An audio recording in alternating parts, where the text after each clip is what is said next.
पृथ्वीराज तृतीय। तो दोस्तों अजमेर के जो शाकंभरी के चौहान शासक है वहाँ का शासक था ये। शाकंभरी के चौहान शासक था पृथ्वीराज तृतीय। इसका कार्यकाल की बात करें तो इसका कार्यकाल था 1177 से लेकर 1192 तक। शाकंभरी के चौहान शासकों में सबसे प्रसिद्ध व्यक्ति यही था। तो इससे पहले दोस्तों हमने विग्रहराज चतुर्थ, अजयराज और अर्णोराज को पढ़ लिया है। आप वो जाके देख सकते हो चैनल की प्लेलिस्ट में, और चैनल पे नए हो तो चैनल ज्वाइन ज़रूर करना। तो मात्र 11 वर्ष की आयु में ये दोस्तों राजा बन गया था पृथ्वीराज तृतीय, और 1182 में इसने सतलज प्रदेश के बंडानायकों को पराजित किया था। बंडानायक को हराया था 1182 में इसने। इसी वर्ष यानी 1182 में एक युद्ध हुआ था महोबा के चंदेल शासक परमिर्दी देव को हराया था।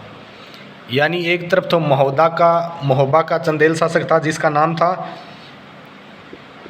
परमर्दी देव, और दूसरी तरफ था ये पृथ्वीराज तृतीय, और पृथ्वीराज तृतीय जीता था और ये हार गया था। और इसी युद्ध में इसके दो सेनानायक थे, आहला और उदल, जो पृथ्वीराज तृतीय के सेना नायक थे। ये दोनों इसमें मारे गए थे इस युद्ध में, जिसमें 1182 में हुआ था। और पृथ्वीराज ने कन्नौज के गढ़वाल शासक जयचंद को भी पराजित किया था। यानी एक शासक है कन्नौज का,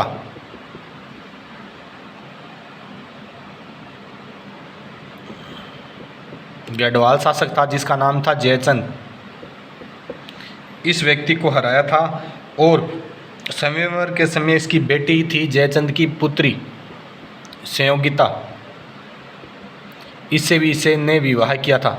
कहा जाता है कि एक समय जयचंद ने सभी राजाओं को बुलाया था, ये इसका दरबार था, और इसने अपने दरबार में सभी राजाओं को बुलाया था अपनी पुत्री के शादी के लिए, और अपनी पुत्री को कहा इन सभी राजाओं में से एक राजा को चुनो, उससे आपकी शादी कर दी जाएगी। तो फिर ये संयोगिता सभी के पास जाती है, और इसे ये पृथ्वीराज तृतीय नहीं दिखाई देता। तो किसी को भी राजा को ये पसंद नहीं करती, और शत्रुता के कारण जयचंद ने इसे पृथ्वीराज तृतीय को बुलाया नहीं था शादी में। तो फिर ये इसका जयचंद ने ना पृथ्वीराज तृतीय का अपमान करने के लिए बाहर जो गेट है ना, गेट में द्वारपाल के रूप में पृथ्वीराज तृतीय की एक प्रतिमा लगा दी थी, और जिसमें जूतों की माला डाल दी थी, इसका अपमान करने के लिए पृथ्वीराज तृतीय का। फिर ये जो दूल्हा तलाश करने के लिए जाती है ना, इन सभी राजाओं को देखती है, तो इसकी नज़र यहाँ पे द्वारकापाल के पास पृथ्वीराज तृतीय पे पड़ती है। तो ये वो वरमाला है ना, पृथ्वीराज तृतीय पे डाल देती है, और ये सभी देख के अचंभे हो जाते हैं कि हम सभी को छोड़ के इसने पृथ्वीराज तृतीय को चुना है, यानी इसकी शादी इससे होगी।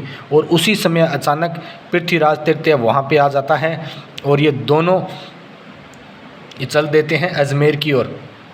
और पीछे से ये जो गढ़वाल शासक के सेनापति या सेनानायक, जिस सेना इसकी पीछा करती है, तो अजमेर के जो चौहान शासकों के सेना थी वो इसे रोकती है, और संयोगिता को पृथ्वीराज तृतीय अजमेर ले आता है और वहाँ पे इसे शादी करता है।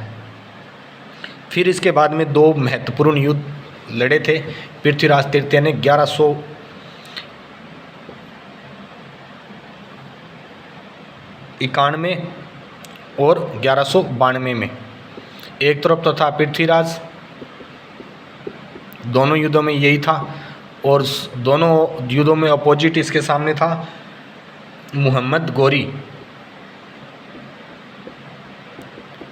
तो पहला युद्ध होता है ना, तो उसमें तो पृथ्वीराज तृतीय जीत जाता है और मोहम्मद गोरी ये हार जाता है।